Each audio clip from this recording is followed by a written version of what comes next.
Bonjour et merci Philippe pour cette invitation. Alors, le titre de l'intervention était un petit peu plus grand, composition et informatique musicale, qui était le sujet sur lequel nous étions mis d'accord avec Philippe, et j'ai donné un sous-titre de l'élaboration du matériau à l'orchestration. Vous entendez pas? C'est pas assez fort. Un petit peu plus fort? Je peux me rapprocher un petit peu plus? Voilà. Enfin, je peux pas, non. On avait défini cette thématique avec Philippe de l'élaboration du matériau à l'orchestration. Il est bien évident que je ne pourrai jamais traiter un sujet aussi complexe en 30 minutes. Donc je vais passer un petit peu plus de temps sur la partie orchestration, qui est celle sur laquelle tu m'as demandé d'intervenir, Philippe. Alors, je ne rentrerai pas en détail dans cette partie qui concerne l'élaboration du matériau musical, mais pour situer tout de même ce dont il s'agit dans mon cas, et peut-être pour mettre en perspective des choses qu'on a vues dans la journée, puisque je vais faire écho par exemple, à la présentation de Michael Malt sur les descripteurs audio, ainsi que la présentation de Nicolas Donin, où beaucoup de thématiques qui m'intéressent particulièrement ont été traitées. Donc on va peut-être avoir un écho avec ça, et vous verrez aussi des cas concrets, finalement, de la cuisine interne, du travail de précomposition avec les outils informatiques. Donc je vais passer quand même rapidement, sachant que je voudrais concentrer la plus grande part de l'intervention sur le travail autour de l'orchestration. Alors, pour résumer cette partie d'élaboration du matériau, je pourrais dire que l'ordinateur, dans mon travail, est utilisé à des multiples niveaux dans le processus de composition, de l'élaboration du matériau de base à la conception de l'orchestration, comme il est dit dans le titre, et que ce soit dans la musique instrumentale, mixte ou électronique.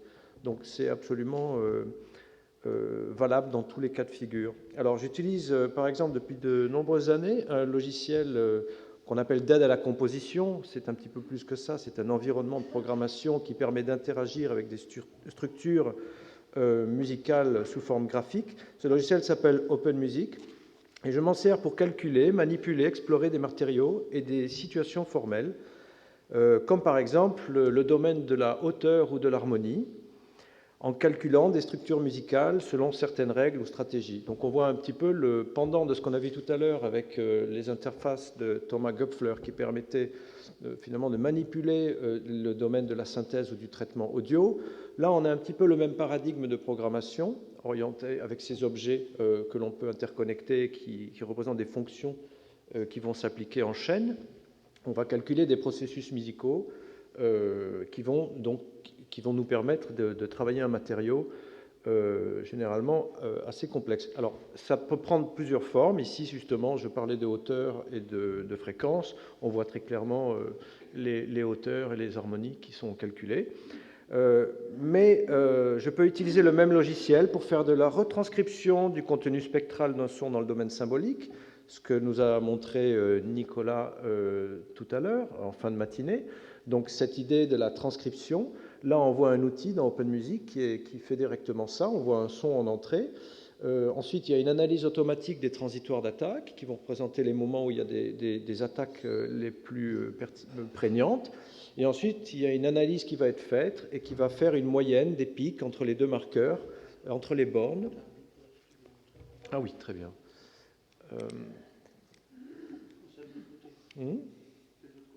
De l'autre côté? Ah voilà. Ah, il faut appuyer fort, d'accord.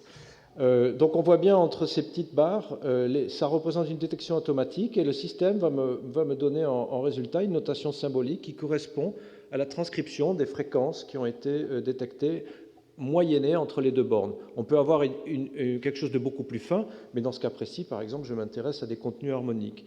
Donc cette partie de retranscription fait bien partie de cette phase dont on parlait tout à l'heure, de la mimésis et aussi de tout ce que Nicolas nous a présenté. Et OpenMusic, je m'en sers aussi, par exemple, pour calculer des structures aussi complexes que la forme entière d'une œuvre, avec tous ses détails internes. Ça, c'est une image d'une forme, mais ce n'est pas la mienne pour le coup, c'est un exemple d'une pièce d'orchestre de Tristan Murail, parce que j'en avais pas une sous la main pour le coup. Et on voit que là, c'est encore le même logiciel, on est à un niveau d'abstraction où l'intérieur de ces boîtes correspond à ce qu'on vient de voir dans les images précédentes, donc à des programmes qui, là, sont mis en interaction dans une timeline, de nouveau une sorte de représentation du temps d'une pièce, par exemple, et tous les événements peuvent être calculés à l'intérieur de cette structure. Ça veut dire que, par exemple, certains événements sont liés par des liens. Là, celui-ci, par exemple, on voit clairement les câbles qui s'attachent d'une structure à l'autre. Et si je change un paramètre initial à l'intérieur d'une de ces boîtes, il se peut que ça change le comportement de la pièce. Donc il peut y avoir de multiples manières de concevoir ces structures. Il y a aussi un travail assez conséquent depuis 20 ans dans le domaine du rythme, et notamment du polyrythme, que j'ai beaucoup étudié. Alors là, je vous montre quelques exemples. Le polyrythme, concevons-le comme des superpositions de périodes différentes. Et je m'en sers par exemple pour générer des structures locales ou globales. Donc structure locale comme ici, où on a une figure rythmique littérale qu'on va entendre comme un rythme. Il se trouve qu'en général, je m'en sers comme des microstructures à l'intérieur des compositions. Donc je génère aussi des profils dans le domaine de la hauteur qui sont dépendants de certains paramètres issus de la polyrythmie. Donc c'est un petit peu plus que juste du rythme, ça génère des structures. Ça peut avoir toutes sortes de comportements avec des liens entre la hauteur, la pulsation, puisque la période peut être reliée à la fréquence. On peut avoir un lien très fort entre les deux. Donc c'est un travail que j'ai mené pendant de nombreuses années, et je m'en sers aussi parfois pour générer la totalité de la forme d'une œuvre, ou plutôt de son squelette en termes d'ancrage formel. Voici par exemple une structure qui évidemment, c'est tout à fait illisible, mais c'est parce que j'ai mis toute la forme pour qu'on la voie. C'est un exemple où toutes les attaques qui sont ici correspondent en fait à des points d'ancrage sur lesquels des figures musicales vont ensuite pouvoir venir s'accrocher pour créer une polyphonie évolutive, puisqu'il s'agit en fait ici de polyrythme en dilatation temporelle. Donc c'est un système rythmique qui va générer une forme, et là on voit en réalité que vraiment que l'os, il n'y a plus du tout de chair, hein, pour le coup, sur cet exemple. Mais ça peut descendre assez bas et structurer une œuvre d'une demi-heure dans ce cas précis. Cette pensée autour du rythme et de la polyrythmie, c'est ensuite devenu une technique de contrôle de la synthèse sonore, avec des modèles périodiques en temps réel dans un programme en MaxMSP, dont voici une interface. C'est un programme que j'utilise dans toutes mes pièces depuis quelques années. Et le moteur, ici, a été entièrement réécrit en Antescofo, donc le langage dont Jean-Louis vient de nous parler, par Thomas Göpfler, qui a donc présenté tout à l'heure le programme Max. Et je le remercie encore une fois pour ce travail qui a été mené d'ailleurs en collaboration avec Jean-Louis sur certains aspects. Donc ce système, c'est encore une fois une machine qui génère des polyrythmies, sauf que dans ce cas précis, ça peut générer des polyrythmies qui me servent pour la composition, mais ça peut aussi remplir un espèce d'espace là, dans lequel l'analyse spectrale des sons qui rentrent en direct sont constamment analysés et traduits en périodes, dont est déduite les relations polyrythmiques en temps réel, ce qui fait qu'on peut générer des sortes de synthèses qui est une mise en abîme de ce qui est en train de se passer dans le domaine du son, en réalité. Donc il y a un travail de synthèse qui est complètement lié, comme une sorte de colle, de liant, qui est très, très lié à l'original. Néanmoins, tous ces domaines-là, c'est le domaine de la fréquence, le domaine du temps, c'est les domaines traditionnels de la composition assistée par ordinateur. Mais j'avais toujours été frappé par le fait qu'il était fait assez peu de cas du timbre instrumental. Alors, on peut faire de la synthèse sonore dans ces environnements, on peut faire parfois des algorithmes qui nous permettent, par exemple, de simplifier l'écriture d'une pièce pour guitare, avec qui va chercher automatiquement les meilleurs doigtés ou dire les impossibilités. On pourrait imaginer ce genre de travail, mais sur le timbre instrumental, pour en parler, il n'y avait quasiment rien. Et ce que vous voyez là, c'est 20 ans de travail. C'est-à-dire qu'on remonte à une époque où beaucoup de choses qui nous semblent aujourd'hui très faciles à faire étaient quand même beaucoup plus difficiles que ce ne l'est aujourd'hui. Donc dans le domaine du timbre instrumental, malheureusement, ce que j'avais, moi, pour travailler, c'était plutôt les connaissances issues des cours de Tristan Murail, donc sur ce qu'on a vu ce matin, la synthèse instrumentale, les aspects de psychoacoustique qui nous ont été enseignés notamment par Stéphane McAdams à l'IRCAM. Et donc, toute cette partie-là, je trouvais qu'il aurait été intéressant d'avoir un retour de connaissances issues de la musique électronique et de tous les outils que nous utilisons pour travailler le timbre électronique, qui est une sorte de retour sur le timbre instrumental dans le domaine de la composition. Et en 2001, je me suis retrouvé face à un cas concret en orchestrant une pièce qui s'appelle Metallics pour trompette et électronique, dans une version augmentée pour trompette et grand ensemble instrumental. La pièce s'appelle Metal Extension. Michael Malt en a mis un tout petit extrait ce matin. Alors, la problématique de ce travail, c'était en réalité la confrontation à l'orchestration de sons électroniques. En tout cas, des timbres très complexes, pas nécessairement complexes, mais parfois très complexes. Et à cette époque-là, je n'avais aucun outil à ma disposition, si ce n'est les outils d'analyse dont on a parlé déjà ce matin, à savoir des sonogrammes ou des analyses spectrales plus simples, disons avec des suivis de partiels, des choses comme ça. Et j'ai travaillé de manière analogique en faisant ce travail, en me laissant guider par le métier et l'intuition, le métier de l'orchestration et l'intuition du compositeur, qui parfois se dit il doit y avoir une solution dans cette zone-là. Mais pour les cas les plus complexes, j'ai essayé de m'aider en analysant les sons orchestrés. Et là, on va retrouver une similitude, évidemment, avec ce qu'on a vu ce matin. Ça va être un exemple beaucoup plus concret, pour le coup, puisque c'est un exemple qui date de Metallics. Donc, un cas concret, ça date d'une quinzaine d'années. Voici une séquence de sons de synthèse avec des marqueurs verticaux aux endroits que je souhaite explorer. Donc, juste pour que vous l'entendiez.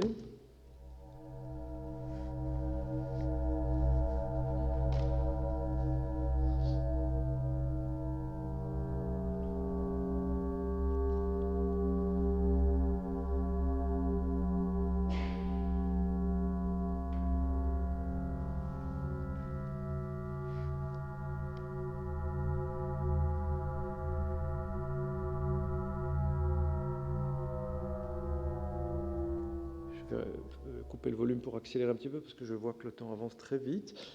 C'est pas un son très complexe, on est d'accord. Ce sont des sortes de sinusoïdes. En réalité, ce sont des filtres avec une très petite largeur de bande et du bruit blanc qui passe dedans.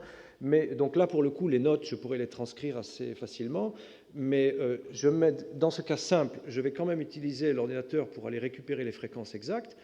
Dans les cas les plus complexes, je vais m'en servir comme d'un réservoir pour essayer d'imaginer à partir de ces fréquences comment je vais pouvoir m'approcher du timbre. Dans ce cas-là, le timbre est très simple, reste qu'il faut quand même l'orchestrer. Et l'orchestrer, ça veut souvent dire l'orchestrer avec les moyens du bord. Quels sont les instruments qu'on a à notre disposition? Si vous me donnez 50 cordes, je vais vous faire quelque chose qui ressemblera beaucoup plus à l'original que si j'ai 14 instruments. Il va falloir tout le temps trouver des stratégies d'adaptation. Alors, pour donner une petite idée, là, le logiciel me renvoie donc l'analyse des fréquences, des pics fréquentiels, qui me donne la séquence harmonique, et ensuite je vais avoir une retranscription de cette information sous forme solfégique, et à partir de là, je vais utiliser mon métier traditionnel pour orchestrer comme je peux. Et donc pour le coup, voici le résultat. Disons, à cette époque-là, j'avais que cette méthode à ma disposition. Donc là, pour le coup, on va avoir évidemment un timbre qui va être différent, puisque je ne peux pas reproduire ce timbre-là avec mon petit ensemble. C'est un ensemble de bois par deux, avec aussi les cordes par deux, donc c'est relativement restreint. Voici le résultat. Nous entendons le début de l'orchestration, et il y aura aussi la partie soliste en plus, puisque le son cible, dans mon cas, était une sous-couche dans la composition. Donc j'avais isolé la période, le matériau dont j'avais besoin. Donc voici le résultat.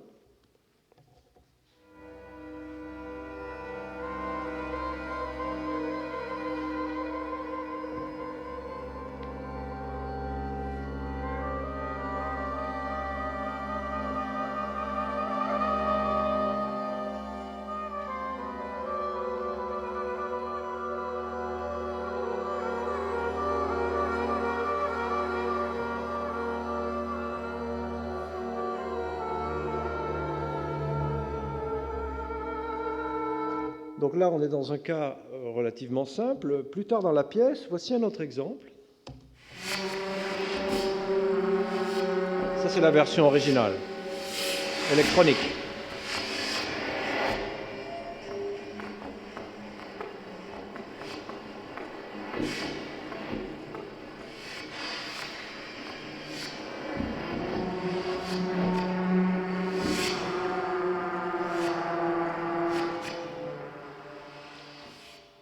Voici maintenant la version orchestrée.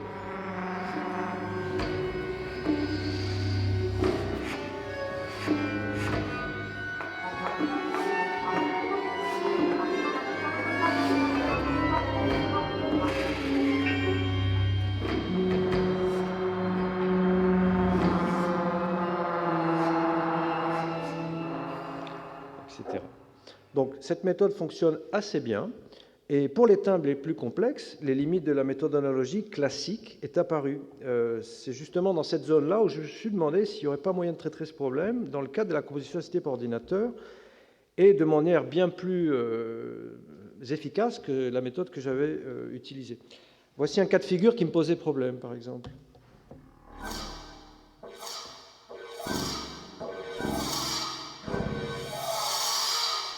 Donc ça, c'était ce que j'appelais le cas d'orchestration mimétique. J'avais besoin de faire une sorte de synthèse instrumentale qui me permettait de m'approcher de cette couleur. J'ai l'intuition de comment y arriver, mais encore une fois, j'ai des ressources limitées selon le cas de figure. Et dans ce cas précis, mes ressources m'ont permis juste de faire ceci. Oh, ça n'a pas marché.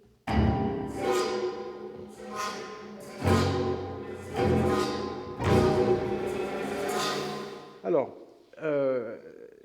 à partir de ce problème-là, je me disais, il doit y avoir une possibilité, j'ai un temps limité pour exécuter un certain travail, mais je sais qu'il doit exister des combinaisons que je n'ai pas le temps de passer en revue. Ça veut dire, si mon intuition ne me guide pas immédiatement sur la bonne solution, je peux passer 1 mois et demi sur ce problème, par exemple, et ne jamais être satisfait, avec en plus des solutions hypothétiques dans lesquelles peut-être, avant de les avoir entendues réellement, je n'aurais pas la confirmation que ça fonctionne réellement. Donc j'imaginais de manière extrêmement naïve une cible acoustique comme celle que je vous ai fait entendre, comme une enveloppe spectrale avec des informations, et ensuite la connaissance instrumentale représentée comme des calques avec des spectres, et je mélangerais mes calques, et puis je me rapprocherais petit à petit comme ça d'une cible hypothétique. J'avais une version très naïve, très romantique du problème, mais j'ai quand même proposé ça en 2004, donc ça date un petit peu.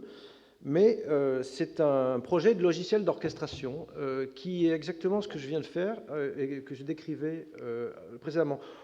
On pouvait commencer avec un son qui était analysé, ça rentrait dans un moteur qui avait une connaissance, et ensuite on avait une orchestration virtuelle qui nous revenait sous la forme d'une partition, d'une simulation, etc. Donc c'était un schéma qui, plus ou moins, décrivait ce dont j'avais besoin. Il y avait aussi plusieurs motivations qui n'étaient pas simplement mon problème particulier, mais qui étaient l'état de l'orchestration comme domaine de l'écriture musicale.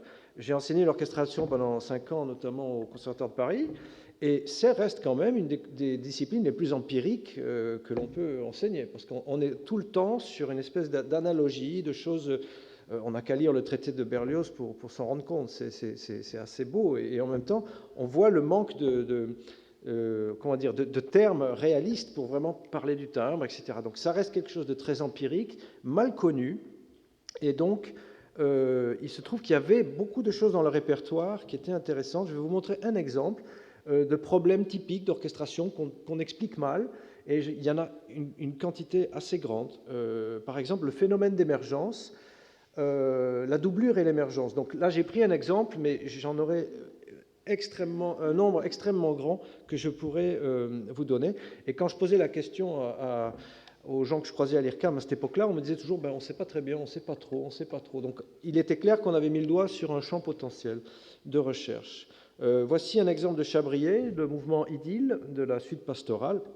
Et on va avoir l'illusion d'entendre un corps, alors qu'en réalité c'est une clarinette qui est précisée par une ligne en alternance entre les premiers et les seconds violons pizzicati et les altos à l'archet.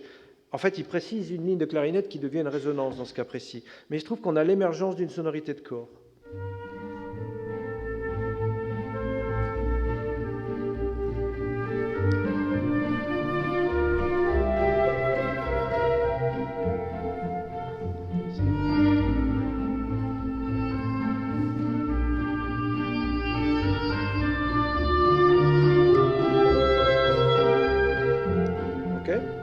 Ça se passe bien dans le contre-champ, mais on a quand même une qualité qui vient d'émerger, et il y a beaucoup d'exemples dans le répertoire, et il y a aussi l'hybridation. On pense au début de jeux de Debussy avec les harpes en harmonique et les corps en son d'écho. On a l'émergence d'un instrument inconnu, un nouvel instrument. Donc on a toutes sortes de comportements qu'il m'intéressait d'étudier.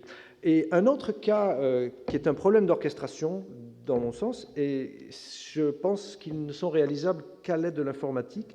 Je vous le montre brièvement, mais l'approche harmonique. Imaginons qu'on prenne un accord complexe et que pour une raison ou une autre, on souhaite le réaliser, l'orchestrer, avec un nombre d'instruments restreint, comme par exemple quelques bois, parce que les autres instruments seraient déjà occupés dans la partition. Alors, tous ces bois sont capables de produire des sons multiples, des multiphoniques. Il y a maintenant des bases de sons complètes de ceux-ci avec les doigtés pour les reproduire, comme la base Contimbre, par exemple, ou d'autres. Alors, pour moi, quelque chose qui serait vraiment utile, ça serait un système qui puisse me renvoyer un ensemble des échantillons de mes sons multiphoniques, avec les doigtés correspondants, qui, superposés, reproduisent le plus possible ma cible qui était ici. Alors ça, c'est un problème quasi insoluble à la main. C'est juste, on peut le faire en imaginant d'utiliser des multiphoniques de 2 sons. On pourrait à la rigueur arriver à quelque chose. Mais si on veut vraiment faire quelque chose d'intéressant, il faut considérer les multiphoniques comme les instruments comme des générateurs de sons complexes. Voilà. Donc ça, c'est un problème d'orchestration. Et ce système que nous avons fait, ou dans lequel plutôt j'ai participé à l'élaboration, permet de s'approcher de ce genre de problème. Alors, je vais vous parler un petit peu du système maintenant. Il s'agit d'un outil, on appelle ça de l'orchestration assistée par ordinateur. C'est en réalité quelque chose qui suggère des mélanges de sons instrumentaux. Pour se rapprocher au plus près d'une cible donnée, puisqu'on a vu les cas que je viens de vous présenter, il y a toujours cette notion de cible quand même, pas dans le cas de l'émergence, mais en tout cas dans les 2 autres. Et cette cible, elle est donnée comme un timbre. Dans le cadre d'une cible en audio, on aura une orchestration mimétique, dans laquelle on va chercher à optimiser ce que montrait Nicolas Donat ce matin dans l'exemple de Griset, la synthèse instrumentale, sauf que là, on essaie réellement de se rapprocher de la cible. On ne s'en inspire pas pour créer un nouvel objet, on essaie au contraire réellement de coller à la cible, puisque le meilleur moyen pour moi de décrire ce que je veux obtenir, c'est de donner le son de ce que je veux. C'est un composé déjà tellement complexe que c'est une espèce d'idéal. Si on peut m'amener plus près de cet idéal, ça serait exactement là où je voudrais commencer à travailler. Donc, dans le cas de l'audio, on est en mimétique. Dans le cas du symbolique, on pourrait rechercher donc des combinaisons à partir d'une cible abstraite, et on obtient là alors un outil puissant d'exploration du mélange des sons instrumentaux. On doit pouvoir vérifier les résultats sous la forme d'une maquette et obtenir une partition qui représente l'orchestration proposée. Alors, je vais accélérer un tout petit peu, parce que je vais être en retard. L'application s'appelle ORCIDS, et depuis le début, ce n'est pour moi qu'un outil de stimulation de l'imaginaire. C'est en aucun cas l'idée de faire quelque chose qui orchestre automatiquement. C'est juste l'idée de partir plus proche de ce qu'on essaie d'obtenir, et à partir de là, le métier prend le relais et vient évidemment corriger les erreurs, ou même les transformer ou les changer. Mais certains cas sont absolument intéressants. Alors, je n'ai pas fait ça tout seul. À partir de ce moment-là, on était déjà un groupe de travail, notamment avec Jonathan Harvey et Tristan Muraille et d'autres, puisqu'évidemment, il fallait voir s'il y avait convergence sur le besoin d'un nouvel outil, puisqu'il s'agissait là de développer un nouvel outil à l'IRCAM avec des ressources finalement assez limitées. On ne peut pas lancer toutes sortes de projets comme ça, donc il fallait voir s'il y avait une convergence d'intérêts, ce qui a été le cas. Alors, je vais encore accélérer un petit peu plus, excusez-moi. Quelques informations importantes. Je ne vais pas rentrer dans le détail, mais la connaissance de notre système dépend d'une vaste base d'échantillons sonores que l'utilisateur peut compléter avec ses propres sons. C'est les mêmes échantillons qu'on utilise pour le rendu final. Le moteur d'orchestration, lui, ne travaille pas sur les sons, mais sur les descripteurs sonores de ces sons, ce qui nous ramène à ce matin. Et en fait, ça consiste à calculer directement sur le signal audio une information liée aux propriétés perceptives du son.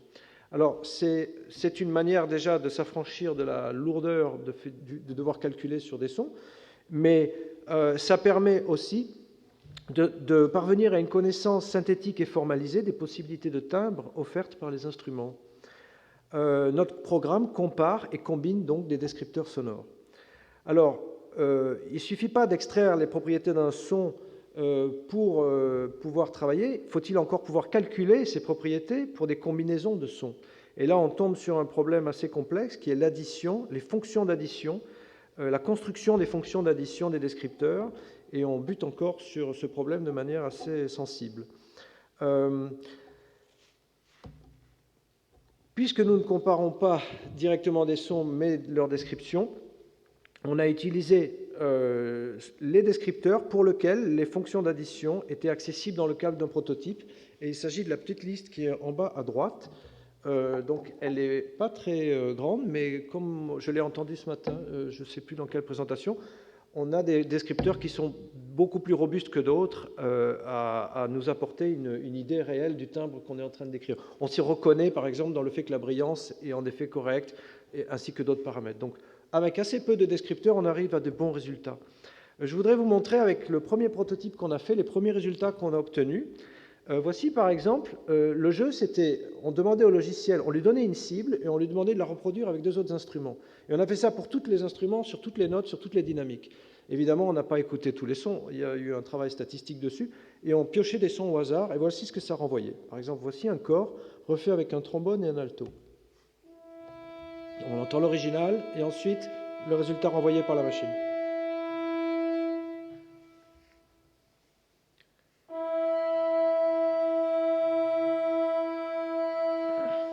Ou ce violoncelle sous le ponticello, reproduit par une contrebasse en harmonique et une trompette avec sourdine.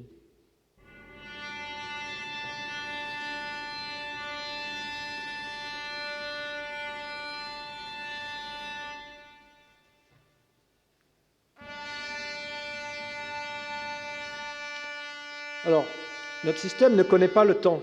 Donc pour lui, à un moment donné, quelque part, il se passe quelque chose qui ressemble à peu près à ce qu'on lui demande. Alors, ce système-là, c'était un système qui travaillait en force brute. Donc toutes les combinaisons étaient testées. Donc dans ce cas précis, on donnait, je crois, nos instruments avaient le droit de jouer une dizaine de notes, pas plus, parce que sinon la combinatoire devenait beaucoup trop grande. Évidemment, on bute sur un problème combinatoire si on extrapole ça à un orchestre.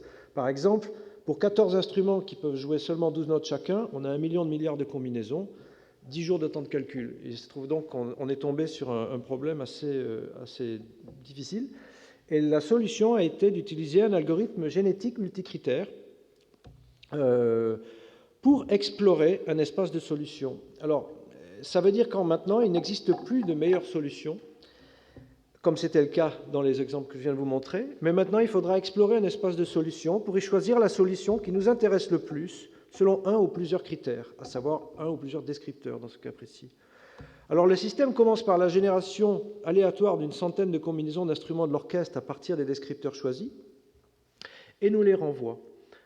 À partir de là, les résultats sont, pour 2 descripteurs, par exemple, sont mis dans un espace, et on peut voir les meilleures solutions selon leur proximité par rapport à la cible qui est en bas à gauche, avec le T de target.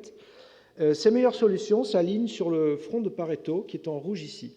Donc les solutions à gauche seront meilleures sur le critère de gauche, celles à droite sur le critère de l'axe dx. Donc, pour le coup, ça pourrait être 2 descripteurs, ici, comme la brillance et l'épaisseur. Ce qui est intéressant, c'est qu'on peut sélectionner une solution, comme le cas de celle-ci, et relancer une génération, et ainsi de suite. Par itération successive, on se rapproche de plus en plus de la cible. Alors, le premier résultat qui a été renvoyé par ce système était assez sympa. Alors, je l'ai gardé. Voici la première cible qu'on lui a donnée. Alors, notre système ne connaît pas le temps, mais il nous a renvoyé ça. Donc, on était plutôt sur une bonne piste.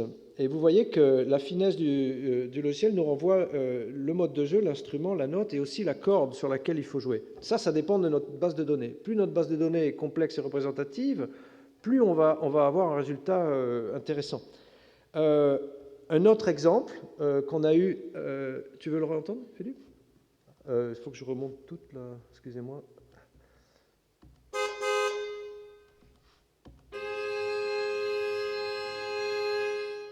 Donc ça a été fait... Alors, ce qui est intéressant avec ce système, c'est que maintenant, quelle que soit la taille de l'orchestre ou la complicité de la cible, le calcul est le même. Donc, que je travaille avec 10 instruments ou 150, il n'y a plus aucun problème de temps de calcul. Par contre, on a un autre problème, je reviendrai à la fin. On a évidemment, après ce premier résultat, fait des expériences assez lourdes, puisque tous les compositeurs, en tout cas présents dans ce groupe de recherche, ont commencé à travailler avec le logiciel. Voici un exemple donné par Tristan Muraille. C'est une trompe tibétaine. Et voici ce que le logiciel renvoie. Donc j'ai pris une des solutions au hasard dans la liste. Alors, il y a évidemment des différences. qui sont dues aux différences de justesse des amplitudes, évidemment, entre des échantillons statiques, etc., il y a plein d'erreurs que le compositeur peut aller corriger. Par contre, il a capturé quelque chose de l'identité du premier timbre qui est absolument pas anodin et qui serait extrêmement difficile d'estimer de manière intuitive dans un temps aussi court que ce qu'il peut faire. Ce qui veut dire que ce point de départ-là, quand on donne ça à un orchestrateur aguerri, là, on va faire monter les enchères maintenant. C'est-à-dire la qualité va encore incrémenter. Dès qu'on passe d'ailleurs à l'orchestre réel, ça, tout d'un coup, ça prend en plus une dimension extraordinairement réaliste. On est resté à peu près 10 ans dans cette étape-là, améliorer ce qu'on pouvait. Et ensuite est arrivée la phase d'extension au domaine temporel de notre système, qui a été faite grâce aux travaux de Philippe Essling, qui a travaillé sur la correspondance entre des séries temporelles multi-objectifs. Et il a permis de rajouter cette dimension au programme il y a quelques années. Alors voici le premier exemple qu'il a réalisé en reproduisant cette cible avec un orchestre qui comprenait seulement des flûtes, un basson, un violoncelle, un violon et une trompette, donc avec 6 instruments. Hein. Voici la cible qu'il a donnée. Et il a eu ça.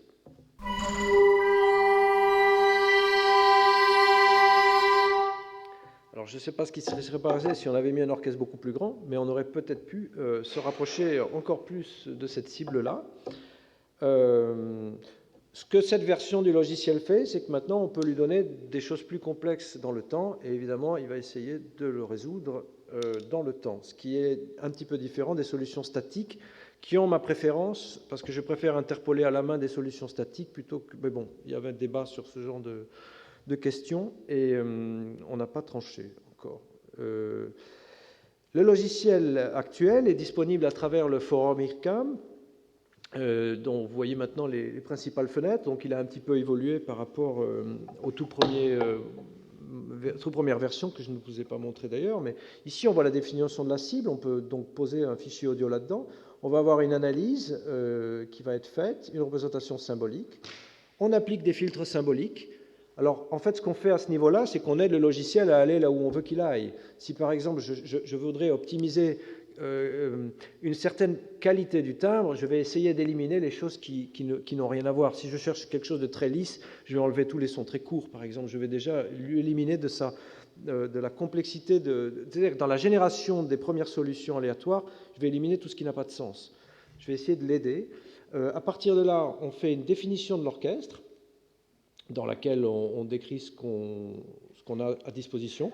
On a aussi la résolution fréquentielle, quart de ton, huitième de ton, et ensuite on a l'explorateur des solutions, dont je vous ai montré un exemple tout à l'heure.